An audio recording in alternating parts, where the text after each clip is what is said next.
Halo teman-teman trader investor, selamat datang di channel cuan-cuan saham di analisa teknikal dan bandarmologi harian. Seperti biasa hari ini hari Kamis ya harusnya, cuman saya bikin kontennya udah hari Jumat dan agak pagi juga ya, jam 1:30 pagi. Tapi ini konten hari Kamis 31 Maret 2022. Saya juga mohon maaf bikin konten agak malam karena ya baru agak sibuk untuk akhir-akhir ini, jadi kadang sore tidak sempat bikin konten dan baru bikin konten agak malam. Saya mohon maaf juga buat teman-teman subscriber setia, teman-teman asik, teman-teman cuan-cuan saham kalau kontennya agak malam-malam. Semoga masih bisa, insight ini bisa dimanfaatkan buat teman-teman, seperti itu ya. Saya mohon maaf. Oke, seperti biasa nanti kita akan menganalisa IHSG dan juga beberapa saham pilihan yang oke-oke. Sebelumnya buat teman-teman yang mau kasih tip, support atau donasi untuk cuan-cuan saham, bisa caranya tinggal klik link Social Base di deskripsi.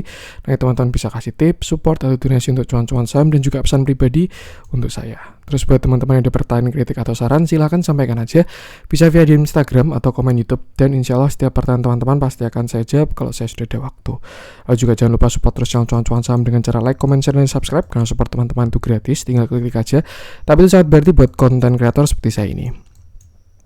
Jangan lupa juga nyalain notifikasinya karena ada konten setiap hari dari cuan-cuan saham, Senin sampai Jumat analisa harian, Sabtu dan Minggu konten spesial. Nah, langsung aja kita akan masuk ke transaksi ya, yang hari ini juga masih besar, 14,900 triliun. Dengan pergerakan asing hari ini masih net buy dengan jumlah yang sangat besar, totalnya 769 sekian miliar, tapi itu net buy di pasar regulernya 1,14 triliun. Sedangkan di pasar nego ada net sell 369 miliar. Artinya asing masih sangat agresif di pasar reguler kita, which is itu tanda yang masih sangat bagus buat si IHSG. Flow-nya masih galak banget.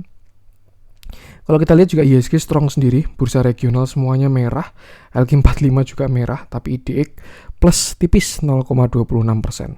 Bagus, nanti kita bahas TA-nya juga. Lalu masuk ke saham-saham yang dibeli oleh asing hari ini yang jumlahnya sampai hampir 1 triliunan tadi ya.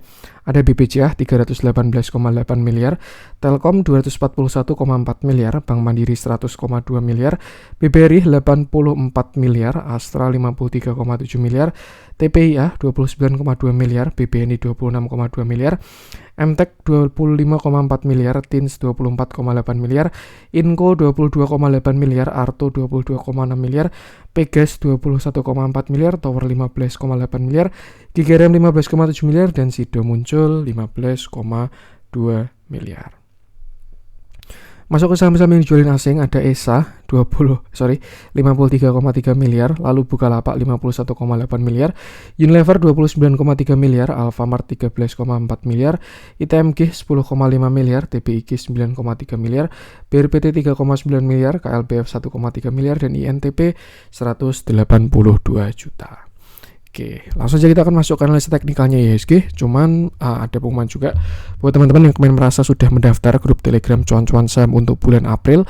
Silakan dicek email masing-masing karena sudah di-invite ya. Kalau teman-teman sudah berhasil submit di Google Form kemarin, bisa dicek di email masing-masing dan segera join ke grup Telegram karena kita mulai besok akan segera efektif. Cuman kalau teman-teman merasa terkendala sudah mendaftar tapi belum masuk email invitasinya, bisa hubungi melalui DM Instagram @cuan-cuan-saham dan nanti bakal saya bantu. Oke, langsung aja kita akan masuk ke analisa teknikal. Saya juga sekali lagi mohon maaf, nguploadnya mungkin nanti jam 3 atau mungkin jam 4 ya.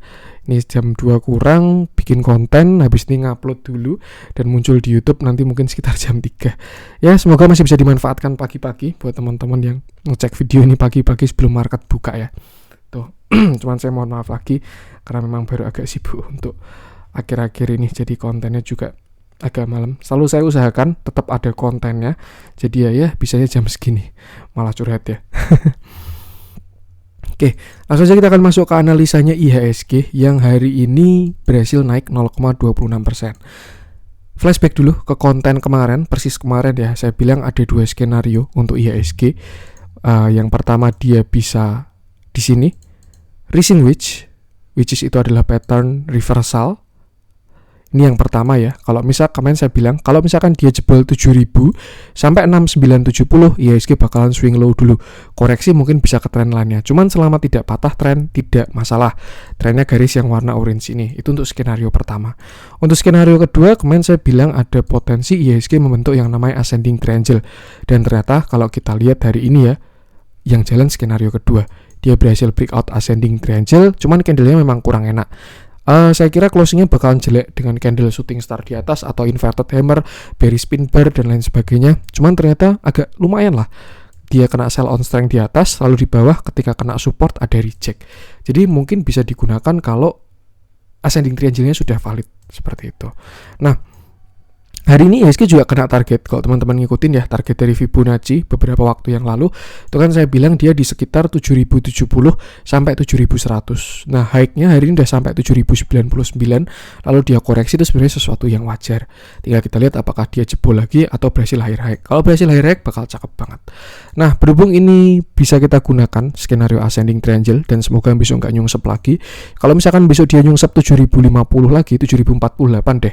Itu artinya skenario gagal. Tapi selama tidak jebol 7048, skenario ascending triangle masih bisa digunakan. Nah, target dari ascending triangle sendiri untuk patternnya itu bisa di sini. Di sekitar 7125. Tuh. Jadi saya rasa IHSG masih bisa menguat sampai ke sana selama tidak jebol 7050. Tuh ada syarat-syaratnya ya untuk skenario ini terjadi. Jadi tidak ujuk-ujuk IHSG bakalan ke sana gitu, enggak. Harus ada syarat yang dipenuhi dulu. Enggak boleh jebol angka sekian atau berhasil break angka sekian itu. Bisa juga kita gunakan ascending triangle ini sebagai continuation karena dia bukan dalam posisi reversal ya. Artinya targetnya bisa setinggi tiangnya juga. Tuh, mungkin dia bisa sampai ke sini 7170, 7180 lah kalau dari target continuation-nya ascending triangle-nya seperti itu. Yang jelas untuk sekarang saya rasa masih oke, market flow masih bagus, tren juga masih belum patah atau kemarin juga belum reversal dengan rising wedge dan angka yang perlu dijaga saat ini adalah area 7050 sampai 7048. Next supportnya ada di sekitar 7000 dan selama tidak jebol dua support itu IHSG masih bakal ke atas. Tapi kalau dia ternyata jebol 7050, lalu jebol 7000, lalu jebol 6970, ada potensi IHSG bakalan swing low dulu. Tuh, jadi bisa digunakan angka-angka patokan support-support tersebut dan angka itu bisa digunakan untuk batasi resiko seperti itu. Untuk resisten sekarang karena closingnya masih di 7070 ya, ini masih ada di 7073 target Fibonacci kemarin, lalu setelah itu 7100 itu resistennya, sedangkan supportnya tadi sudah saya sebutkan. Selama tidak jebol support, selama tidak patah uptrend, IHSG masih bakal ke atas karena flow-nya pun juga masih cakep. Kemarin yang potensi dari bearish divergence-nya pun juga ke atas lagi. Jadi memang selama belum terkonfirmasi itu masih potensi. Tapi apakah salah kita bikin skenario, bikin potensi? Ya nggak salah juga. Karena ya memang market selalu benar, yang bisa kita lakukan hanya batasi resikonya. Seperti itu. Jadi ya itu yang selalu saya ingatkan buat teman-teman semua, batasi resiko aja di market. So far masih oke, tinggal batasi resiko, gunakan angka-angka tadi. Untuk IHSG, langsung saja kita akan masuk beberapa saham pilihan. Kita mulai dari ESA. Ini yang dijualin asing hari ini ya, dan yang paling keren kalau menurut saya dia ARA 24,62% dengan volume yang sangat bagus. ESA ini sebenarnya sudah dinotis dari lama. Saya pun juga pernah masuk di area 300-an ya. Ya cuman nggak sampai ke sini juga. Sudah TP di area 500-an waktu itu. Kita agak flashback dulu ya untuk ESA. Setelah dia mulai fase upturn-nya, di sini kan dia reversal. Setelah sebelumnya dia mencoba untuk breakout, di sini sudah berhasil breakout sih. Di sini kan dia breakout ya. Aduh, malah pakai panah dengan target setinggi tiangnya. Kalau ini bullish penan tuh bisa ke sini. 570. Cuman sayangnya waktu itu saya agak lupa. Pokoknya 27 Juli itu IHSG baru gimana gitu, bulan-bulan Juli. Kalau saya nggak salah itu kan masih konsol ya. Dan dia kebanting turun sampai ke area 265. Setelah itu ESA membuat pattern reversal yang namanya ascending triangle. Mau cup handle, mau ascending triangle, semuanya bisa digunakan. Ini 1, ini 2, ini 3. Cuman kalau ascending triangle sih tidak terlalu rapi ya. Karena di sini dia tidak sampai ke neckline. Jadi mungkin kita bisa pakai cup handle. Ini cupnya, lalu ini handle-nya. Setelah itu dia breakout di sini. Tanggal berapa nih? 13 Desemberan ya. Dia breakout lalu menuju ke targetnya di area sini 570. Bahkan itu tepat Fibonacci-nya ya. Dia sempat koreksi dulu, cuman masih kejar target dan habis itu dia swing low. Ketika swing low, bagusnya dia tidak jebol uptrend-nya. Nih. Di sini tidak patah dari uptrend-nya dan bahkan masih jauh dan berhasil membuat higher low reversal. Nih, di sini dia bikin double bottom. Bottom 1, bottom 2. Setelah itu dia breakout. Ini juga pernah saya bahas waktu masih di sini. Saya ingat juga ya. Dia breakout dengan volume yang bagus, naik terus dan bahkan break high. Nah, di sini sebenarnya saya juga sudah lumayan skeptis ya untuk si ESA di sini karena kenaikannya sudah kurang bagus kalau menurut saya. Cuman ya memang ya selama tren itu belum patah, saham itu masih sangat baik-baik saja. Dan akhirnya kemarin di sini ya 21 Maret dia berhasil breakout resisten tren uptrend lainnya dan memperkuat trennya. Sebelumnya kan slope-nya seperti ini ya, slope-nya anggap 45 derajat. Tapi ketika dia trennya menguat, ya naiknya jadi seperti ini. Kemiringannya jadi bisa berapa derajat nih? 10 derajat mungkin ya. Dan naik ke atas. So far untuk saat ini belum ada konsol, jadi kayak gak tahu juga targetnya sampai kemana dan lebih saya rasa follow the trend aja gitu. Terakhir di sini sih dia bisa ascending triangle ya 1, 2, lalu ini di sini dia breakout. Nah cuman terakhir sampai sekarang belum ada konsolidasi lagi. Jadi saya rasa kalau teman-teman baru mau masuk ini agak riskan. Bahkan lebih bagus kalau dia clear bikin konsolidasi continuation dulu. Tuh. Ini mungkin buat rezeki teman-teman yang udah punya barang di bawah ya, tinggal jaga trailing stop aja. TP secukupnya. Itu sih kalau menurut saya. Kalau misalkan nggak mau di TP nggak masalah, yang penting jaga trailing stop aja untuk si ESA ini seperti itu. So far masih oke, kalau ditunggu trennya patah pun juga nggak apa-apa. Tapi ya itulah dia masih sangat bagus kalau menurut saya untuk si ESA ini. Tinggal batasi resiko aja dengan trailing stop. Kalau baru mau masuk, saya rasa risk rewardnya sudah sangat tidak oke. Tuh, jadi itu batasi resiko aja untuk si ESA ini. Untuk resist nggak tahu juga ya, karena ini dia all time high. Kalau kayak saya tarik pakai Fibonacci pun juga nggak kelihatan swing low-nya di mana. Mungkin yang bisa kita gunakan di sini doang. Dan ini kecil banget ini. Ini high-nya 790, high-nya 810, low-nya di sini 680. Nah, nih terakhir targetnya di sini 1230 di 4,236. Tuh, bahkan dia breakout 3,618, 2,618 dan ya target terakhirnya di 1230. Amannya jaga pakai trailing stop aja. Kita cek dalamnya, emang inflow-nya masih oke untuk si ESA ini ya. Akumulasinya masih bagus. Ketika dia breakout di sini gede banget akumulasinya dan sampai sekarang pun masih terlihat oke. Tuh ya. Jadi ya batasi resiko aja selama tren tidak patah. Seperti itu. Itu untuk ESA, lanjut coba kita cek. Mungkin nggak banyak yang saya bahas juga ya karena udah agak malam. Alfamart udah kita bahas, Bukalapak udah bahas, Unilever udah bahas kemarin. Kita coba cek mungkin KLBF aja deh, yang hari ini ada spread juga. Karena memang kalau saham naik 0%, turun 0% itu kurang menarik juga kalau untuk dibahas. Nah, kita bahas KLBF yang hari ini dia turun 3,01%. Dengan candle yang kurang bagus dan volume yang kurang bagus juga. Yang perlu kita lihat adalah pertama di sini KLBF-nya ada area demand ya. Sebelumnya dia konsolidasi, ketika di sini dia breakout, ini kan dia bisa bullish flag maupun dari cup handle, dan ketika dia breakout targetnya agak lumayan. Cuman kalau dilihat dari targetnya sepertinya ini lebih ke bullish flag. Tuh, karena kalau cup handle targetnya belum kena ketika dia koreksi. Nah, kalau cup handle kan di sini targetnya ya. Cuman kalau bullish flag targetnya segini, ini tiangnya, lalu ini benderanya. Nah, kita tarik dari breakout benderanya dan pas dia sudah kena target. Nah, setelah itu dia konsolidasi di area yang sebelumnya, ini area supply. Dia konsolidasi dan sempat breakout tapi nyungsep lagi dan sekarang masih belum oke. Dan kalau saya lihat hari ini malah kurang bagus untuk si KLBF ini. Kenapa? Karena dia lower high dan lower low. Tuh. Di sini kan dia kan low ya, di sini dia high, di sini higher low sebenarnya. Cuman sayangnya di sini dia tidak berhasil higher high dan malah membuat lower high. Ketika dia breakdown low-nya, artinya kan dia kan lower high, lower low dan sudah valid ada potensi reversal untuk si KLBF ini. Cuman saat ini dia masih di area demand. Dan selama dia tidak jebol 1580 bahkan sampai 1550 ya, itu masih aman untuk KLBF kalau menurut saya. Tuh, cuman ya kalau teman-teman average-nya agak tinggi perlu di-adjust posisinya. So far itu selama nggak jebol 1550 masih oke KLBF kalau menurut saya. Tapi kalau jebol lebih baik batasi resiko aja. Untuk support terdekat bisa gunakan area 1600 sampai 1580, next baru di 1550 sampai 1520. Untuk resistennya sini dulu 1660, baru setelah itu di 1690 sampai 1700-an. Tuh, batasi resiko aja. Selama nggak jebol supportnya, arah masih ke atas.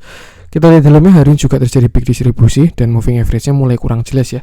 Ini kurang powerful ketika tren cenderung sideways menggunakan moving average tuh kurang bisa kelihatan.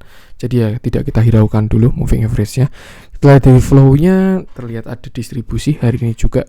Jadi lebih baik itu batasi resiko juga, gunakan support-support tadi. Selama tidak jebol support oke, tapi kalau misalkan jebol support ya mungkin bisa koreksi dulu.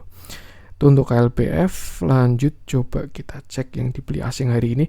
Saya pengen bahas BBCA yang kemarin sudah agak kurang bagus flow-nya, cuman ternyata hari ini asingnya masuk lagi nih ke BBCA nih.